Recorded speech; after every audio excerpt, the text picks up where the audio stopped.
الحمد لله رب العالمين والعاقبة للمتقين والصلاة والسلام على سيد المرسلين وعلى آله وأصحابه أجمعين أما بعد فإن أصدق الحديث كتاب الله وأحسن الهدي هدي سيدنا محمد صلى الله عليه وسلم وخير الأمور عوازمها وشر الأمور محدثاتها وكل محدثة بدعة وكل بدعة ضلالة وكل ضلالة في النار وبالسند المتصل منا إلى الإمام الهمام الحافظ الحجة أمير المؤمنين في الحديث أبي عبد الله محمد بن إسماعيل بن إبراهيم بن المغيرة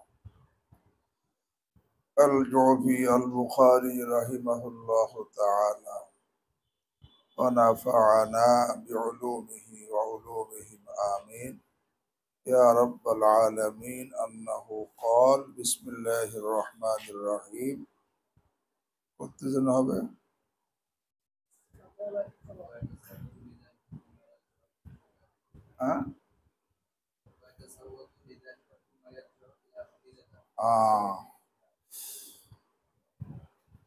ويتزود لذلك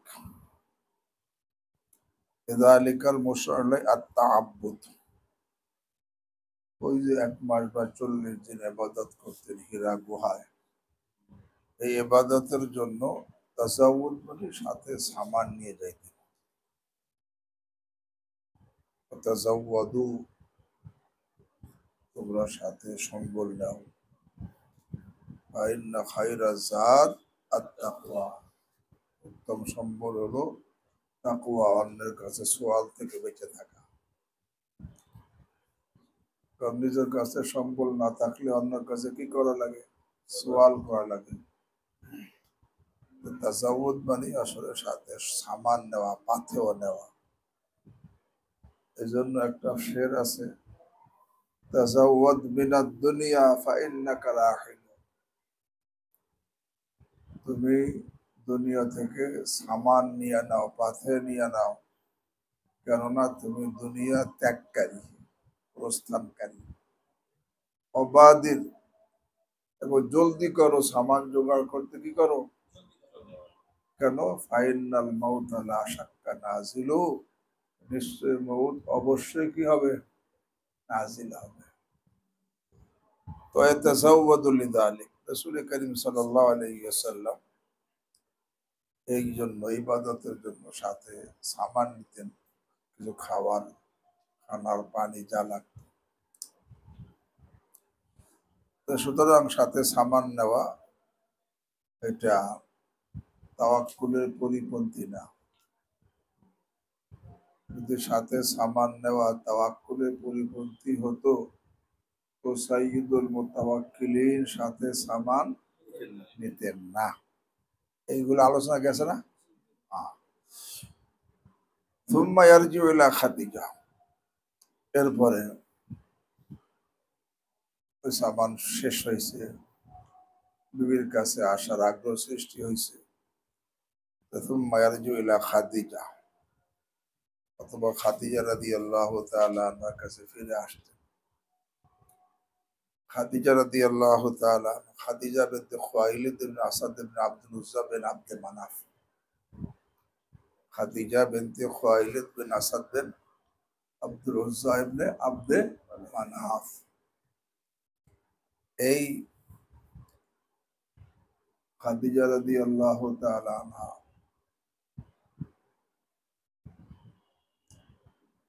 আইয়ামে জাহিলিয়াতের সমস্ত রুসুমাত থেকে পবিত্র ছিলেন যেই সময় মেয়েরা সব ধরনের খারাপিতে সেনা ব্যভিচারিতে একেবারে আমভাবে জড়িত সেই সময়ও খাদিজা রাদিয়াল্লাহু তাআলা আনহা সব ধরনের খারাপি থেকে পবিত্র ছিলেন এই জন্য আইয়ামে জাহিলিয়াতেই ওনার লকব ছিল তাহেরা।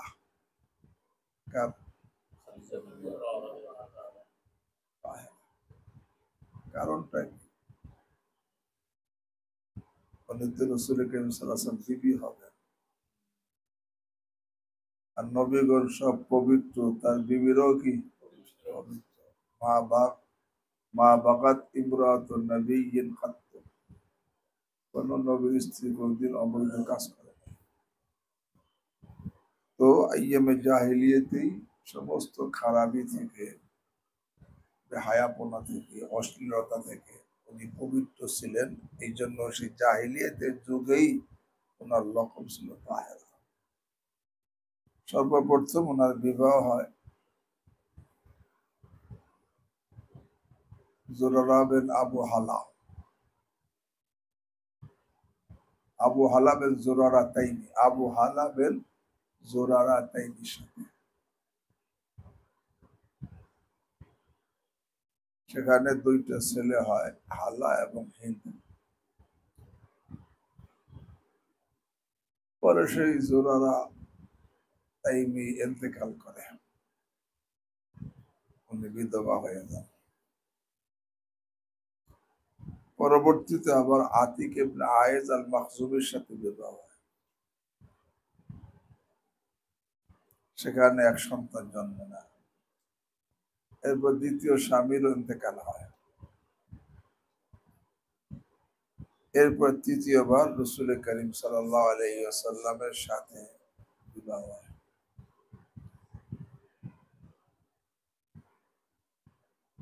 এবং খাদিজা রাদিয়াল্লাহু, হুজুর সাল্লাল্লাহু আলাইহি ওয়াসাল্লামের যত সন্তান ইব্রাহিম ছাড়া সবাই খাদিজা রাদিয়াল্লাহু তাআলা আনহার গর্ভে জন্ম নিয়েছে। খাদিজা রাদিয়াল্লাহু তাআলা আনহা থাকা অবস্থায় রাসূল করিম সাল্লাল্লাহু আলাইহি ওয়াসাল্লাম অন্য কাউকে বিবাহ করেননি। তো রাসূল করিম সাল্লাল্লাহু আলাইহি ওয়াসাল্লামের সঙ্গে যখন খাদিজা রাদিয়াল্লাহু তাআলা আনহার বিবাহ হয়, তখন রাসূল করিম সাল্লাল্লাহু আলাইহি ওয়াসাল্লামের বয়স 25, ওনার বয়স 40 বা 45। এর আগে দুইবার বিবাহ হয়েছে, দুইবার বিধবা হয়েছে। তৃতীয়বার রাসূল করিম সাল্লাল্লাহু আলাইহি ওয়াসাল্লামের সাথে বিবাহ হয়েছে রাসূল সাল্লাল্লাহু আলাইহি ওয়াসাল্লামের নবী হওয়ার পূর্বে। নবী হয়েছে তো 40 বছরে, আর বিবাহ হয়েছে 25 বছর। তো সুম্মা ইয়ারজিউ ইলা খাদিজা, অতঃপর রাসূল করিম সাল্লাল্লাহু আলাইহি ওয়াসাল্লাম বিবির কাছে, খাদিজা রাদিয়াল্লাহু তাআলা আনহার কাছে ফিরে আসতেন। এর দ্বারা বুঝে আসছে বিবির কাছে ফিরে আসাটা এটা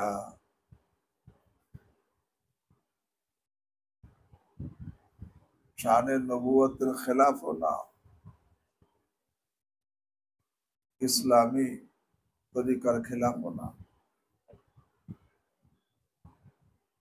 কারণ ইসলামের মধ্যে সন্ন্যাস নাই, লা রাহবানিয়াতা ফিল ইসলাম। সুম্মা ইয়ারজিউ ইলা খাদিজা ফায়াতাজাওয়াদু লিমিথলিহা, আবার এসে এরকম ভাবে সম্বল নিতেন। লিমিথলিহা আর লিমিসলি লায়ালি জাওয়াতিল আদাদ, ওই সংখ্যা বিশিষ্ট রাতের জন্য, ওই পরিমাণ রাতের জন্য সামান নিতেন, এই সম্বল নিতেন। 1 মাস বা 40 দিনের সম্বল নিয়ে যেতেন। এইভাবে আসা যাওয়া করতেন। হাত্তা জাআহুল হক, এমনকি রাসূল করিম সাল্লাল্লাহু আলাইহি ওয়াসাল্লামের নিকট হক চলে আসে। হক দ্বারা কি উদ্দেশ্য?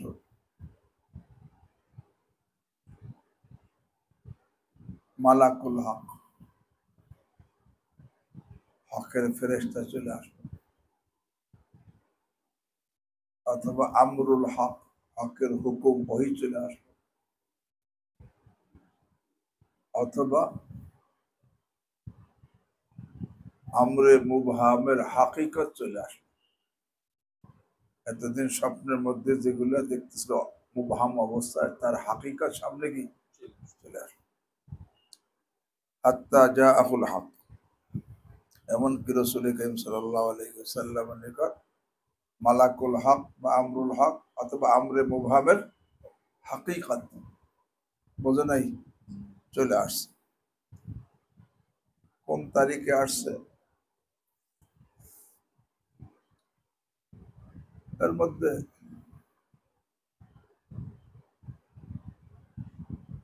দুই কওল। এক কওল হলো রবিউল আউয়াল মাসের ৮ তারিখ সোমবার,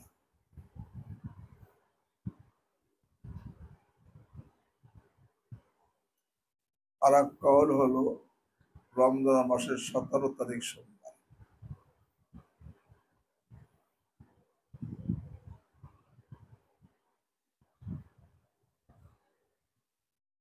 তো হাফিজ ইবনে আব্দুল বার গালেবান উনি রবিউল আউয়াল মাসের ৮ তারিখ সোমবার বলছেন, যখন রাসূল কারীম সাল্লাল্লাহু আলাইহি ওয়াসাল্লামের বয়স ঠিক ৪০ বছর। আর ইমামুত তারিখ ইবনে ইসহাক উনি বলছেন রমজান মাসের ১৭ তারিখ সোমবার, যখন রাসূল কারীম সাল্লাল্লাহু আলাইহি ওয়াসাল্লাম বয়স ৪০ বছর ৬ মাস।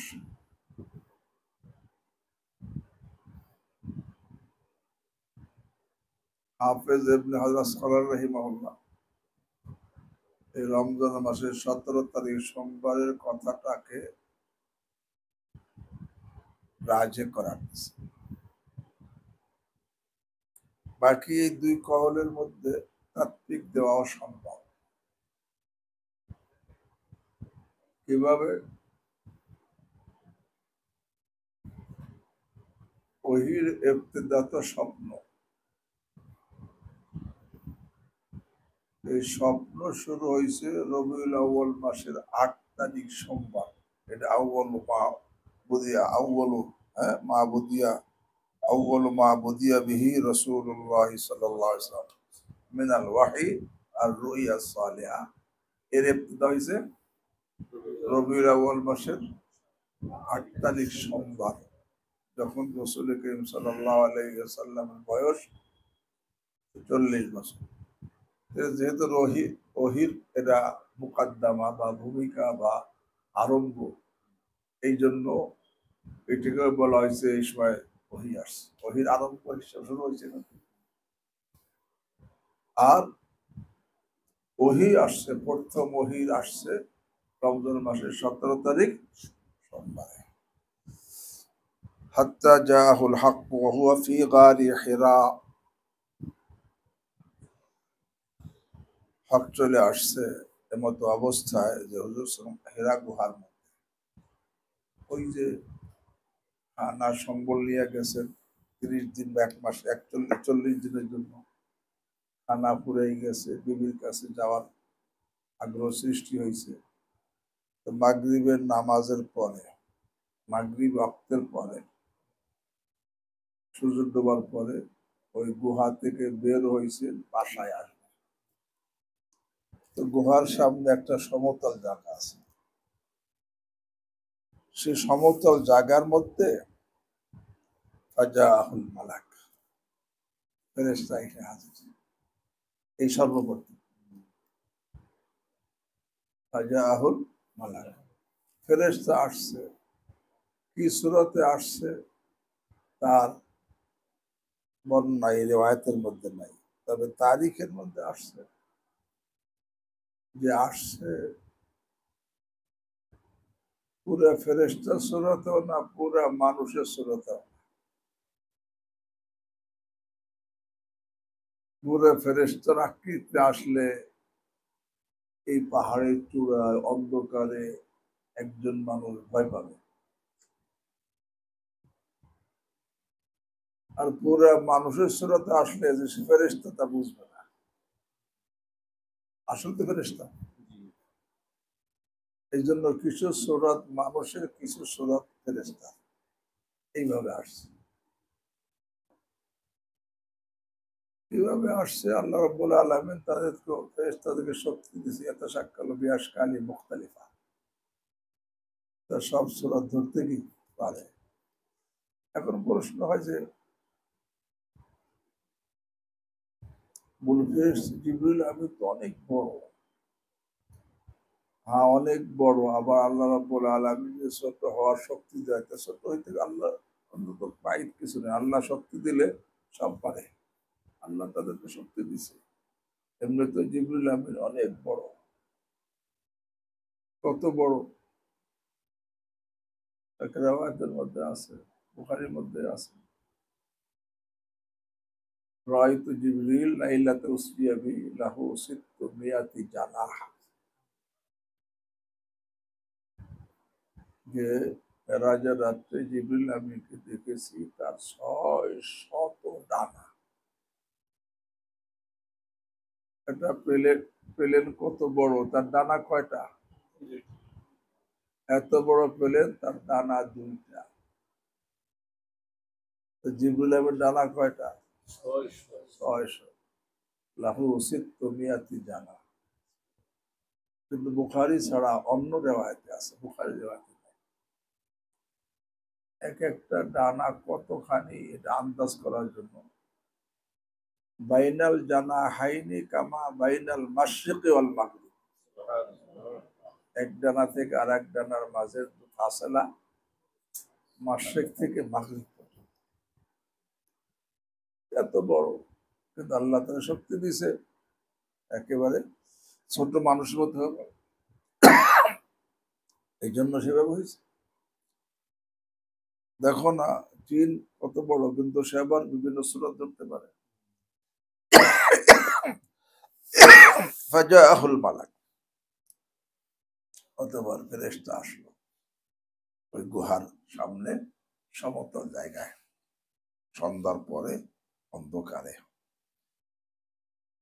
ফাকালা ইকরা, অতঃপর এসে বললেন ইকরা, ইকরা বললেন। ইকরা তো করা, ইকরা করা থেকে করা, ইকরা করা তার মানে পড়া, ইকরা। এই ইকরার মতলব কি?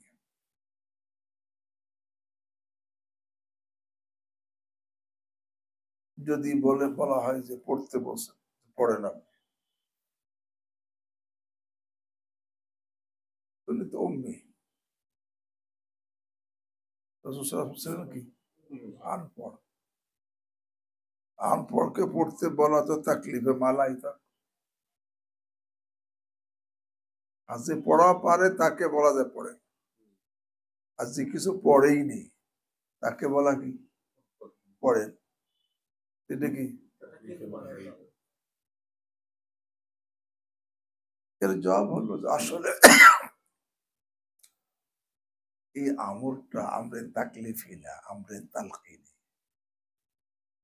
আমরে তালকিনি মানে ইকরা মানে পড়েন তা না, আপনি ইকরা শব্দ বলেন, কুল ইকরা, হ্যাঁ কুল ইকরা মানে ইকরা শব্দ বলেন, পড়েন না। পড়েন হলে তো তাকলিফে মাল্লাই তাকলা যাবে, অথচ লা ইউকাল্লিফুল্লাহ, আল্লাহ তো করেন না এটা, যদিও আল্লাহ জন্য করার জায়েজ আছে, না জায়েজ না, কিন্তু আল্লাহ করেন না। আল্লাহ নিয়ম লা ইউকাল্লিফুল্লাহু নাফসান ইল্লা উসাহা। এখানে ইকরা মানে পড়েন না, ইকরা মানে আপনি ইকরা বলেন, ইকরা শব্দ বলেন। তা পার্থক্য কি হলো? ইকরা অর্থ যদি বলা হয় পড়েন, তাহলে এটা ফেরেশতার কওল হবে। ফেরেশতা বলেন পড়েন। আর ইকরা মানে আপনি ইকরা শব্দ বলেন, এটা ফেরেশতার কওল না, ওহির পহেলা কালেমা। ওহির বোঝে নাই কথা। ইকরা যদি বলা হয় যে আপনি পড়েন, ফেরেশতার কথা, ফেরেশতা পড়তে হুকুম দিল, আর তখন তাকলিফ বা লাইতাক আসে। কিন্তু এখানে বলে ইকরা মানে পড়েন না, বরং কি কুল ইকরা, ইকরা শব্দটা বলেন। যখন ইকরা শব্দ বলেন বলছে তখন আর তাকলিফে মা লাইতাক না। ইকরা শব্দ সবাই বলতে, একজন ছোট বাচ্চাকে বলা হয় তুমি বলো ইকরা, বাচ্চা কি বলে ইকরা। এটা এটা ওহির পহেলা কালেমা, এটাই উত্তম, এটাই মানে রাজে। এটা জিবরিল আমিনের কওল, এটা রাজে কওল না, ওহির পহেলা কালেমা। জিবরিল আমিন সেই ওহির পহেলা কালেমা বলতে বসে ইকরা বলেন। ফকালা, আম্মা জি আয়েশা বলেন, অতঃপর রাসূল বললেন, ফাকুলতু, অতঃপর আমি ফেরেশতাকে বললাম, মা আনা বিকারিইন, মা আনা বিকারিইন, আমি তো কারি না। কারি মানে শিক্ষিত না, আমি কি না। এখন প্রশ্ন,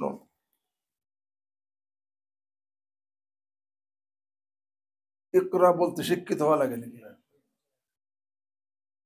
বলে ইকরা বলতে শিক্ষিত হওয়া লাগে না, কিন্তু উনি বুঝছেন যে ওনাকে পড়তে বলা হয়েছে, তাই বলতেছে মা না। বোঝো নাই? রাসূল আকরাম সাহেব বুঝছেন যে ওনাকে পড়তে বলা হয়েছে, এই জন্য কি জবাব দিচ্ছেন? মা না বিকার। অথবা উনি বুঝছেন ইকরা বলতে বলছেন, তাহলে মা না বিকারি কেন করলেন? মা না বিকারির মানে আমি আমি শিক্ষিত না, এই অর্থ না। মা না বিকারির মানে মা আস্তাতি ওয়া নাকরা, আমি পড়তে পারতেছি না, এই শব্দটা অত্যন্ত ভারী, আমি পড়তে পারতেছি না। বোঝো নাই? এই মা না বিকারি মানে আমি पढ़ते पारतेছি না, मैं पढ़ नहीं सकता। अगर मैं पढ़ने वाला नहीं हो মানে আমি শিক্ষিত না, সেই অর্থ না, বরং আমি পড়তে পারতেছি না। কেন? এই শব্দটা আমি বলতে পারতেছি না। কেন বলতে পারতেছি না? অত্যন্ত ওহির কালিমা, তো অত্যন্ত কি ভারী, বুঝনি? তো ফকুল তো মা আনা বিকারি,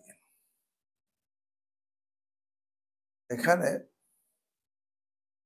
মা আনা বিকারিন তিনবার আসছে,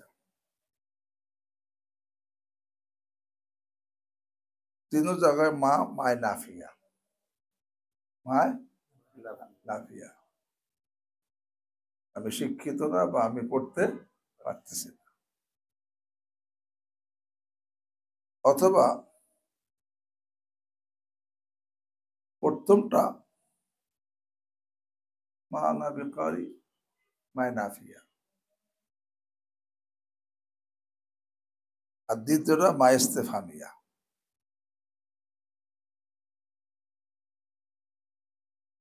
মানে মাজা, কাইফা, কিভাবে পড়বো।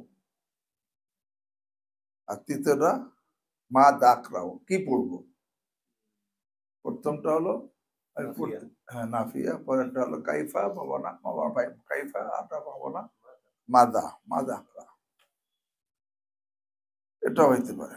তখন তোমা আনা, কিন্তু কাইফা যদি হয় ইস্তেফামের শুরু, তো ইস্তেফামের খবরের শুরুতে মা বা আসে না, বলে ফাররার কাছে আসতে পারে, তাই যে আসছে মা আনা বিকারি। কলা, হুসুম বলেন ফাখাদানি, অথবা জিবরিল আমিন আমাকে ধরলেন, ফাকাত্তানি, তিনবার আমাকে চাপ দিয়েছেন। এই তিনবার চাপ দেওয়ার কি হিকমত? আসলে তিনবার চাপ দেওয়ার হেকমত সহজ হলো তাহাম্মুলে ওহির ইস্তেদাদ পয়দা করা। তুমি একবার করলে না কেন? একবারে এত বেশি চাপ দিলে বরদাস্তের কি বাহিরে চলে যাবে, এই জন্য আস্তে আস্তে করে। যেরকম শক্তিশালী ঔষধ একসাথে খাওয়ানো হয় না, অল্প অল্প কি খাওয়ানো হয়। এখানে তাহাম্মুলে ওহির ইস্তেদাদ পয়দা করার জন্য কি করছে? হ্যাঁ, আস্তে আস্তে করে তিনবার চাপ দিছে। আর একটা হলো কেউ কেউ বলছে তাহাম্মুল তিনবার চাপ দেওয়ার দ্বারা তিন মুসিবতের দিকে ইশারা করা হয়েছে। কি? যে আপনি নবুয়তের অর্থাৎ দাওয়াত শুরু করলে লোকেরা আপনার দুশ্মন হয়ে যাবে।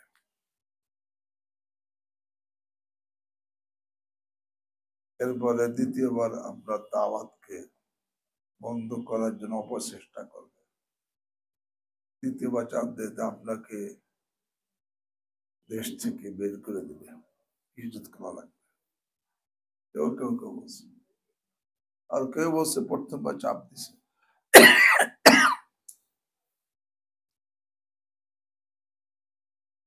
ওহি গ্রহণের জন্য যে বাধা আওয়ায়কে বাসারিয়া, এটাকে দূর করার জন্য প্রথম চাপ দিছে। দ্বিতীয়বার চাপ দিছে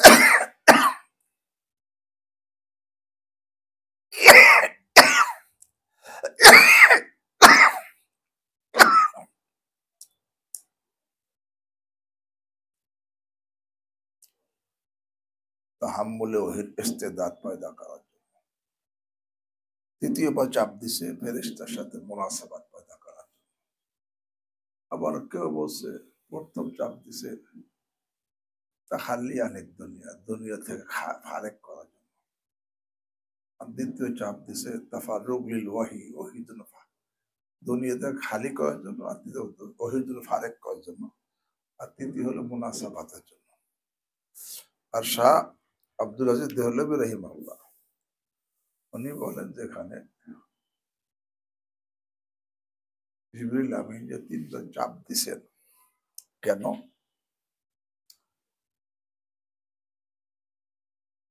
রসুল করিম সাল্লাল্লাহু আলাইহি ওয়াসাল্লামের মধ্যে এই তিনটা নেসবত পয়দা করার জন্য। নেসবত মোট চার প্রকার। নেসবতকে তাওয়াজ্জুহ বলা হয়। তাওয়াজ্জুহি ইনআকাসি বা নেসবত ইনআকাসি। 2 নম্বর তাওয়াজ্জুহি ইলকাই, 3 নম্বর তাওয়াজ্জুহি ইসলাহি, 4 নম্বর তাওয়াজ্জুহ ইত্তেহাদি। এই তাওয়াজ্জুর অপর নাম নেসবত বা নেসবত ইনআকাসি, নেসবত ইলকাই, নেসবত ইসলাহি, নেসবত ইত্তেহাদি। সেটা কি? ইনআকাস মানে আসলে আকস, প্রতিচ্ছবি, প্রতিছায়া পড়া। অর্থ কারো সামনে বসলে তার দিলের একটা ছায়া আসর ওই যে বসছে তার দিলের উপর পড়ে, আকস পড়ে, আকস প্রতিছায়া। সুতরাং যদি কোনো নেককার লোকের কাছে বসে তখন দিলের মধ্যে ওই আকস পড়ার কারণে দিলের মধ্যে তখন ভালো ভালো খেয়াল পয়দা হয়। আর খারাপ লোকের সামনে বসলে দিলের মধ্যে খারাপ খেয়াল পয়দা হয়। কেন? অত সে কিছু বলে নাই, তার কাছে বসছে, বসার কারণে এর আকস পড়তেছে। এটাকে নিসবতে ইনআকাসি বলে বা তাওয়াজ্জুহি ইনআকাসি বলে। যেমন কিন্তু এটা কিন্তু মজলিসটা উঠে গেলে আর থাকে না, মজলিস থেকে উঠে গেলে আর থাকে না, ওই আসর শেষ হয়ে যায়। ওই যখন কারো মজলিসে বসা হয় তখন সে তখন আক্স পড়ে, সে দিনে কাজ সলে হয়, তখন ওই ভালো আসর পড়ে। আর সে তলে হয়, বৎকার হয়, তখন তার আসর পড়ে। ওই অবস্থায় দিলের মধ্যে অবস্থা সৃষ্টি হয়, কিন্তু সামনে চলে গেলে আর সে আসল থাকে না। যেমন উদাহরণস্বরূপ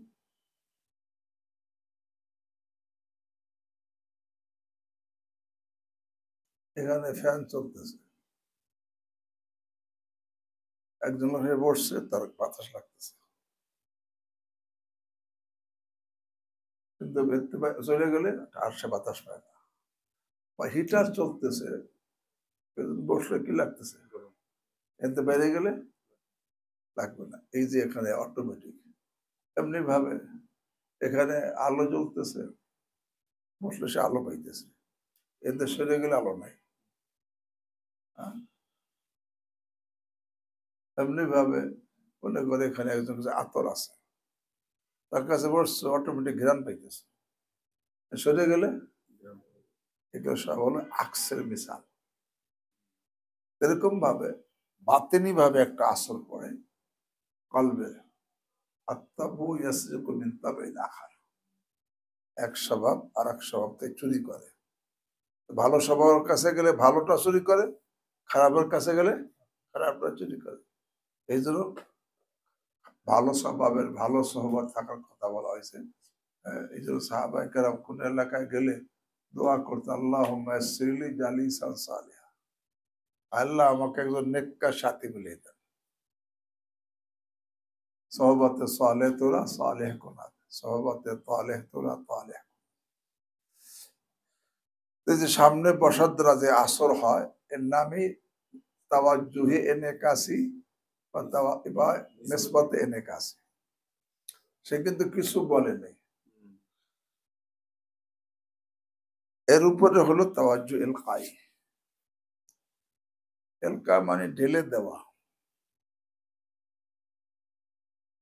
যেরকম তুমি তোমার কাছে তোমার বাতিতে আগুন আছে, একজন আসছে তার বাতিতে আগুন নাই, তুমি আগুন ধরাই দিলা, তার কাছে বাতি আলো জ্বলে গেল, তার আতর দিয়ে দিলা, এখন তার কাছে গ্রাম হয়ে গেল। তার এক গ্লাসে পানি পানি দিয়ে দিলাম, তার কাছে পানি হয়ে গেল, পানির পিপাসা নিবার ব্যবস্থা হয়ে গেল। কিন্তু এই যে দিলা ঠিক, একজন তোমার কাছে আসে, তুমি তার কিছু নসিহত করে দিলা, এলকা এলাকা করলো, যেরকম আগুন ধরাই দিছে, নসিহত নিয়ে গেছে, মজলিস সরার পর ওই মজলিসতে চলে যাওয়ার পর নসিহতের কথা মনে আছে, এই নসিহতটা করছে। যেরকম আগুন ধরাই দিয়েছে, বাতি মজলিস চলে গেছে, কিন্তু তার বাতিতে আগুন চলতেছে, এটাকে এলকা বলা হয়। কিন্তু বাতি তো ধরাই দিছে, আলো জ্বলাই দিছে, কিন্তু বাতাস উঠছে, বাতি নিভে গেছে। হ্যাঁ? বাতাস একটু আতর দিছিল, পুড়েই গেছে, পানি দিছিল, শেষ হয়ে গেছে, পিপাসা লাগছে, পানি শেষ হয়ে গেছে, এমন আর নাই। নসিহত এটা করে দিছিল, ওখানে শাহওয়াতের বাতাস উঠছে, ওইটা নেমে গেছে, বুঝো নাই, ওইটা ভুলে গেছে। কিন্তু এটা মজলিসে যাওয়ার পরে কিছু সময় ছিল, কিন্তু কিন্তু বাকি রয় নাই, বাতাসে তুফানে কি হয়েছে, নিভে গেছে। নসিহত অশ্বই আইছে, ওইটা নিয়ে মনে মনে আসছে, কিছু সময় ছিল, কিন্তু এমন পরিবেশে ঢুকছে যে সেখানে শাহওয়াতের তুফান এমন উঠছে, ও সব নসিহত ভুলে গিয়ে গোনায় জড়িত হয়ে গেছে। হয় না রে? এটা তাওয়াজ্জু ইলকাই। দোয়া শুনতে যাও, সেখানে ফিরে আসবে, এটা তাওয়াজ্জু ইলকাই। কিন্তু একজন তুই মুসলে বানাইছ, সে তোমার মুসলে, যার আজমত মোহাম্মত তোমার দিলের মধ্যে আছে। সে নসিহত করছে, আমল করার তরিকাও শিখাই দিছে। যেমন বাতিও ধরাই দিছে, চিমনিও লাগাই দিছে যাতে বাতাসে না নেবে। এর নাম তাওয়াজ্জুহ ইসলাহি। অথবা পানির লাইন করে দিছে, লাইন টেনে দিছে যে তোমার ওখানে গেলে তো পানি পাবা, এটা বন্ধ হবে না। অত খাল কেটে দিছে, পানি সবসময় পাবা। এর নাম তাওয়াজ্জুহে ইসলাহি। কিন্তু এত জোরে তুফান উঠছে, বাতি চিমনি লাগা সত্ত্বেও বাতি নিভে গেছে। এত জোরে তুফান উঠছে যে ওই যে লাইন দিয়ে দিছিল ওটা ভেঙে গেছে। খাল কাটছিল, খালের মধ্যে পাথর ঘুরে বন্ধ হয়ে গেছে। ইসলাহের পরে হয় শাহওয়াতে তুফান উঠছে, এমন পাথর, কবিরা গুনার পাথর পড়ছে, সব তছনছ হয়ে গেছে।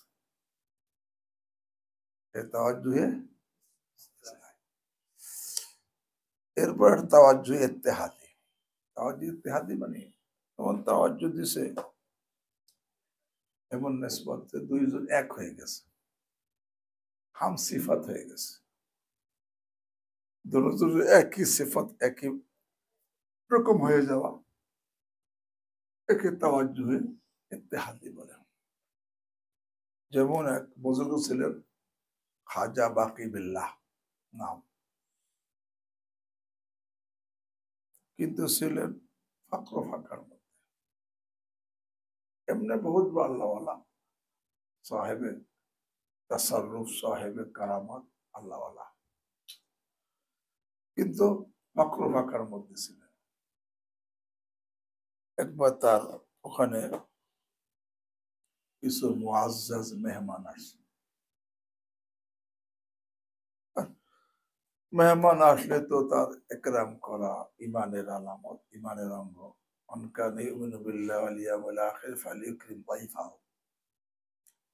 কিন্তু মুআজ্জাজ মেহমান আসছে, কিন্তু একরাম করবে, আপ্যায়ন করবে, কিছুই নাই। খুব পেরেশান, এত বড় বড় মেহমান আসছে, কিন্তু তাদেরকে সামনে কিছু পেশ করবে, কিছুই ব্যবস্থা নাই। খাজা বাকি বিল্লাহ রহমতুল্লাহ তিনি একবার ওই রুমে ঢোকে, আবার বাইরে আবার বের হয়, আবার ঢোকে, আবার বের হয়, পাইচারা করতেছে। মেহমানদেরকে কিভাবে আপ্যায়ন করবে, কিছু তো নাই। ওনার বাড়ির সামনে এক দোকানদার হালুয়া রুটি বিক্রি করে, দোকানদার সে দেখছে হজরতের বাড়িতে কিছু এরকম মুআজ্জাজ মেহমান গেছে। পরে দেখে হজরতে পাইচারা করতেছে, বুঝছে, জানে তো। ওই দোকানদার নাম শাহাবিক। শাহাবিক এখন সে কি অনেকগুলা হালুয়া রুটি একসাথে প্লেটের মধ্যে রেখে ঢেকে নিয়ে হাজিরিয়া, হযরত এই যে আপনার জন্য হাদিয়া। এই সময় হাদিয়া পাইয়ে যা খুশি হয়েছে, মানে বড় মানুষ খুশি হয়েছে। তখন ওই মেহমানদের সবাই মেহমানদারি করছে,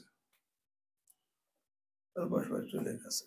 পরে সেই দোকানদারে ডাকছে খাজা বাকি বিল্লাহ রহমতুল্লাহ, ডেকে বলছে তুমি কি চাবা চাও, যেটা চাবা আমি সেটা তোমার জন্য আল্লাহর কাছ থেকে বইলে ব্যবস্থা করে দেবো। তো ওই সাহাবী বলে না আমার কিছু দরকার নেই, না তুমি চাও কিছু আমি ব্যবস্থা করে দেবো। তখন ওই পরে দোকানদার কয়ে তাহলে আমারে আপনার মতো বানাই দেন, খাজা বাকি বিল্লাহ বানাই দেন। উনি কয়ে যে না অন্য কিছু চাও, কয়ে যে না দিলে এটাই দিতে হবে। তখন ইন্না মিন ইবাদিল্লাহ আল্লাহ ওয়াকসাম আলাল্লাহি লা বাররা। তখন সে কয়, ঠিক আছে রুমে আসো, ভিতরে আসো। রুমের মধ্যে ঢুকছে, কিছু সময় দুইজন ওই রুমের মধ্যে, আর কেউ নেই। কিছু সময় পরে রুম থেকে বের হয়েছে দুইজনই খাজা বাকিবিল্লাহ। শুধু হাম সিফাত হয় নাই, হাম সুরত হয়ে গেছে। শুধু হাম সিফাত না, বরং কি হাম শেকেল হয়ে গেছে, একই শেকেল। এখন পার্থক্য করা যায় না কে আসল খাজা বাকিবিল্লাহ, কে নতুন খাজা, কে পুরন খাজা বাকিবিল্লাহ, কে নতুন খাজা বাকিবিল্লাহ। আর শুধু পার্থক্য এভাবে করা যায়, একজন স্বাভাবিক আর একজন কাঁদতেছে। কারণটা কি? উনি যে এতই মাকামা পৌঁছছে, এতদিন মুজাহাদা করে সব একবার তো চাপ তার উপরে চাপাইছে, এই জন্য বরদাস্ত করতে পারতেছে, কাঁদতেছে।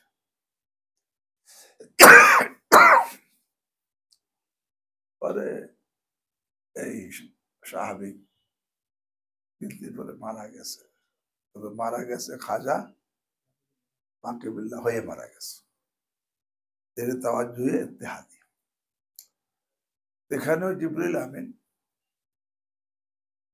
রাসূল করিম সাল্লাল্লাহু আলাইহি ওয়াসাল্লামের সামনে যখন হাজির হয়েছে, এই সামনে হাজির হওয়ার দ্বারা তাওয়াজ্জুহে নেকাজি হয়ে গেছে। এরপর যখন প্রথমবার আলিঙ্গন করছে, তাওয়াজ্জুহ এলাকায় হয়েছে। দ্বিতীয়বার আলিঙ্গন করছে, তাওয়াজ্জুহে ইসলাই হয়ে গেছে। আর তৃতীয়বার যখন আলিঙ্গন করছে, তাওয়াজ্জুহে ইত্তেহাদি হয়ে গেছে, দুইজন এক হয়ে গেছে। তখন পড়া শুরু করছে, ইকরা বিসমি রাব্বিকাল লাযী খলাক, কয় নাই মানা, তিনবার পরে আর কয় নাই মানা বিখারি। বুঝলেন এই কথা? এই তিনবারের চাপ দেওয়ার হিকমত শাইখুল হিন্দ মাহমুদ হাসান দেওবন্দি রাহিমাহুল্লাহ উনি একটা আজীব কথা বলেন। জিবরিল আমিন আলাইহিস সালাম রাসূল করিম সাল্লাল্লাহু আলাইহি ওয়াসাল্লামকে তিনবার চাপ দিছে। চাপ দিয়ে জিবরিল আমিন রাসূল করিম সাল্লাল্লাহু আলাইহি ওয়াসাল্লামকে কিছু দেয় নাই। কেন দেয় নাই? আল্লাহ রাব্বুল আলামিন তার হাবিবকে পুরা সৃষ্টি জগতের মধ্যে আকমালুল খালায়েক বানাইছে।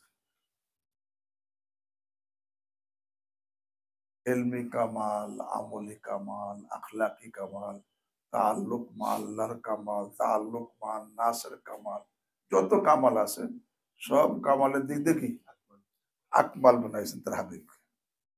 এরকম কাউকে ফেরেশতাকেও বানান নাই, এরকম জিবরিল আমিনকে বানান নাই, বানাইছেন তো তার হাবিব সাল্লাল্লাহু আলাইহি ওয়াসাল্লাম। তো সুতরাং আল্লাহর হাবিব সাল্লাল্লাহু আকমাল, আর জিবরিল আমিন তো কিনা আকমাল না। যে আকমাল না সে আকমাল কি দিবে? বোঝা নাই? যে আকমাল সে আকমাল আদনাকে দিতে পারে, কিন্তু আদনা তো আকমালের কিছু। তো জিবরিল আমিন চাপ দিয়ে রাসূল করিম সাল্লাল্লাহু আলাইহি ওয়াসাল্লামকে কিছু দেয় নাই। তো চাপ দিল কেন? বলে জিবরিল আমিন আয়নার কাজ করছে। কি? চাপ দিয়া রাসূল করিম সাল্লাল্লাহু আলাইহি ওয়াসাল্লামের মধ্যে যে কামালাত গুলো আল্লাহ রাখছেন, সেগুলো তার নজর থেকে গায়েব ছিল, নজরের আড়ালে ছিল। চাপ দিয়া তার কামাল গুলো তাকে দেখাইছে। বোঝো নাই? তো একবার দেখার নাই, একবার দেখালে হার্ট ফিল করি, এত কামালাত আল্লাহ দিছে, এই জন্য আস্তে আস্তে করে দেখাইয়া সবটা দেখাইছে। যেরকম দেখো একজন লোক সুন্দর, কিন্তু যে জীবনে কোন আয়নার সামনে দাঁড়ায় নাই, সুন্দর সে জানে না। আয়নার সামনে গেলে এখন দেখা যায় কত সুন্দর। এখন কদিকে এই আয়না কি তাকে সৌন্দর্য দিছে না তার সৌন্দর্য তাকে দেখাইছে? হযরত শাইখুল মাহমুদ দেওবন্দি রাহিমাহুল্লাহ বলেন জিবরিল আমিন আয়নার কাজ করছে। বোঝেন এই কথা? চাপ দিয়া দিয়া রাসূল করিম সাল্লাল্লাহু আলাইহি ওয়াসাল্লামকে রাসূলের কামালাতকে তাকে দেখাইছে। তো বাহরহাল এখানে এই তিনবার চাপ দিছে, দেখো সেই কথা কইতেছি। ফাকুলতু মা আনা বিকারি ক্বালা ফাআখাযানি ফাকাত্তানি, অতঃপর আমাকে ধরলেন জিবরিল আমিন। ফাকাত্তা, কাত্তুন মানে দাবচনা, আলিঙ্গন করা। ফাকাত্তানি হাত্তা বালাগা মিন্নিল জুহুদু বা জাহাদু বা জুহুদা বা জাহাদা। জুহুদ জাহাদ দুই অর্থে হয়, একটা হলো তাকাত আর একটা হলো মাশাক্কাত, মেহনত। এটা জুহুদু জাহাদু দুটোটা রফা হইতে পারে, আবার নসব হইতে পারে।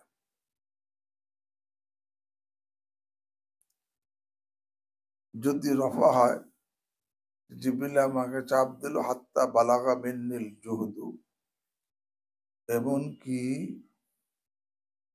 আমার শক্তি পৌঁছে গেল, আমার থেকে শক্তি পৌঁছে গেল, বা আমার মেহনত কষ্ট পৌঁছে গেল। কোথায় পৌঁছলো? গায়েতা হোক, শেষ সীমায়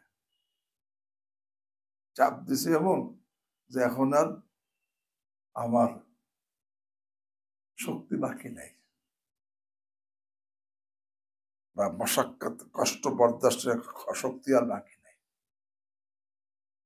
এখানে বালাগা, এই জুহুদু জাহাদু বালাকার ফাইল। ফাকাত্তানি জিবরিল আমিন আমাকে চাপ দিছে, হাত্তা এমন কি বালাগা পৌঁছে গেছে আমার থেকে, মেহনত পৌঁছে গেছে শেষ সীমায়, বা কষ্ট পৌঁছে গেছে শেষ সীমায়। এই সে জুহুদু জাহাদু কি হয়েছে? বালাগার ফাইল হয়েছে, চাপের কারণে হয়েছে। আর এটার আবার জুহুদা জাহাদা মফুল হইতে পারে। তখন বালাগার ফাইল হবে জমির, জমির হুয়া, যার মারজা গাত্তুন ফেলের মাজদার, গাত্তা ফেলের মাজদার মানে গাত্তুন, মানে হাত্তা বালাকাল গাত্তু আল জাহাদা বা জহুদা, চাপটা পৌঁছে গেল আমার শক্তি পর্যন্ত বা আমার কষ্ট পর্যন্ত। এই জাহাদু জুহুদু, এই জাহাদা জুহুদা, এটা বালাগা মফুল হইতেছে। বালাগার ফাইল তার জমির, জমির মাজা গাত্তা ফেলের মাজদার, গাত্তুন গাত্তা ফেলের কি মাজদার, মানে হাত্তা বালাগা হুয়া মানে গাত, এই চাপটা, আলিঙ্গনটা, এই চাপটা পৌঁছে গেল আমার কষ্ট পর্যন্ত, বা আমার কি শক্তি পর্যন্ত। তখন এই জোহদা জাহাদা কি হয়েছে? মফুল হয়েছে বালাকা। বোঝো নাই? অথবা বালাকা জমির মার্জা হলো মালাক, ফেরেশতা। এর অর্থে ফেরেশতা পৌঁছে গেল, হাত্তা বালাগা, যে আমার কষ্ট পর্যন্ত বা আমার শক্তি পর্যন্ত পৌঁছে গেল। আর এক অর্থ হইতে পারে ফেরেশতা পৌঁছে গেল আমার কারণে, ফেরেশতা নিজের শক্তি পর্যন্ত, নিজের কষ্ট পর্যন্ত, মানে ফেরেশতারই কি হয়ে গেছে? কষ্ট হয়ে গেছে চাপ দিয়া। প্রশ্ন হয় যে জিবরিল আমিন এত বড় তার কষ্ট হইলো, বলে সে তখন তো ফেরেশতার সুরতে ছিল না, মানুষের সুরতে ছিল। এই জন্য শক্তি ওই আসল সুরতে থাকলে যেই শক্তি, সেই শক্তি এখন তো নাই। এই জন্য ওনার নিজেরই কি হয়েছে? যেরকম হযরত আজরাইল আলাইহিস সালাম মুসা আলাইহিস সালামের কাছে আসছে জান নিতে, তখন উনি এমন এক থাপ্পড় মারছে, আজরাইল চোখখানা হয়ে গেছে, যেটা বুখারীর মধ্যে আছে রেওয়ায়াত। আল্লাহ ওর চোখ ভালো করে দিয়েছে, সে ঘটনা হাদিসে পড়বা। কিন্তু বলে যে আজরাইলের চোখ খানা করে দিলেন, তখন সে আসছিল কাজ সুরতে, মানুষের সুরত। এরকম ভাবে জিন এরকম সুরত ধরে। শাহ আহমদুল্লাহ ঘটনা আছে, শাহ অলিউল্লাহ রহমতুল্লাহ এক ছেলে আহমদুল্লাহ, উনি আসরের পরে মসজিদে বারান্দা বসে রয়েছে, দেখা সাপ যায়, একটা লাঠি পাইছে আর রুলার, ওই যে বাড়ি দিচ্ছে, ছোট সাপ মরে গেছে। তো সাপ তো মারার হুকুম, উকতুলুল মুজি ক্বাবলা লিদা, কষ্টদায়ক জিনিসকে কষ্ট দেওয়ার আগেই কি করো, মেরে ফেলো। সাপ মেরে ফেলছে। পরে মাগরিব রক্ত হয়েছে, মাগরিবের নামাজ পড়ছেন, মাগরিব নামাজ পড়ে উনি মসজিদে আওয়াবিল পড়তেছেন 20 রাকাত, অনেক লম্বা সময়, কোনো লোকজন নাই, একা একা। এখন নামাজ পড়ে বেরোইছে, এখন দেখা মসজিদের সামনে কয়েকজন লোক আসছে পালকি নিয়ে। তা বলছে যে বাদশাহ আপনাকে নেওয়ার জন্য আমাদেরকে পাঠাইছে, আমরা পালকি নিয়ে আসছি। আগের দিনে বাদশাহ আল্লাহ ওনাদের কি করতো, এরকম কদর করতো, তো পালকি নিয়ে আসছে। তো ঠিক আছে, উনি পালকিতে বসছে।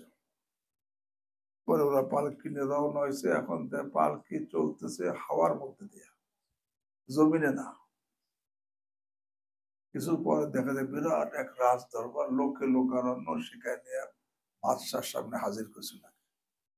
হাজির করে বলতেছে, যাবো না, এই লোক আমার ভাইকে কতল করছে, আমরা এর কেসাস চাই।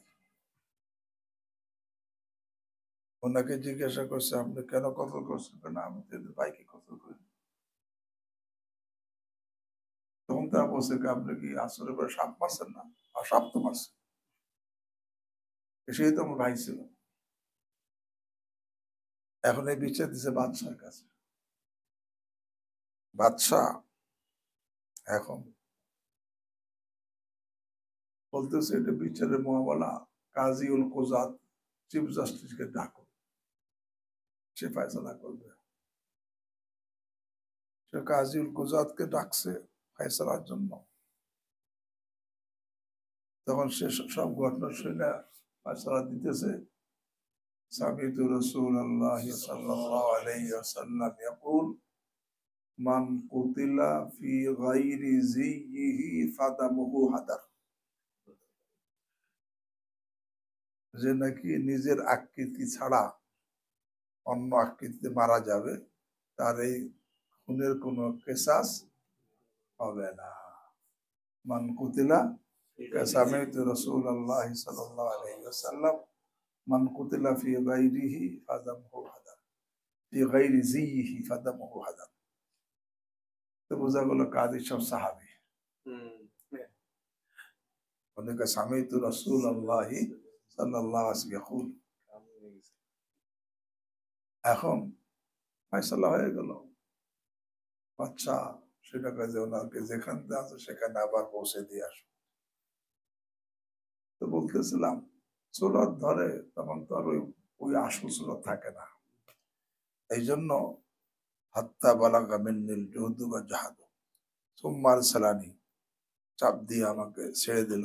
ফাকালা ইকরা, ফাকুলতু মা আনা বিকারিইন, ফাআখাযানি ফাগাত্তানি সানিয়াহ, হাত্তা বালাগা মিন্নিল জুহদু ওয়া জাহাদু ওয়া জুহদা ওয়া জাহাদা, সুম্মা আরসালানি ফাকালা ইকরা, فقلت ما أنا بقارئ، قال فأخذني فغتني الثالثة، ثم أرسلني فقال اقرأ باسم ربك الذي خلق، خلق الإنسان من علق، اقرأ وربك الأكرم الذي علم بالقلم، علم الإنسان ما لم يعلم।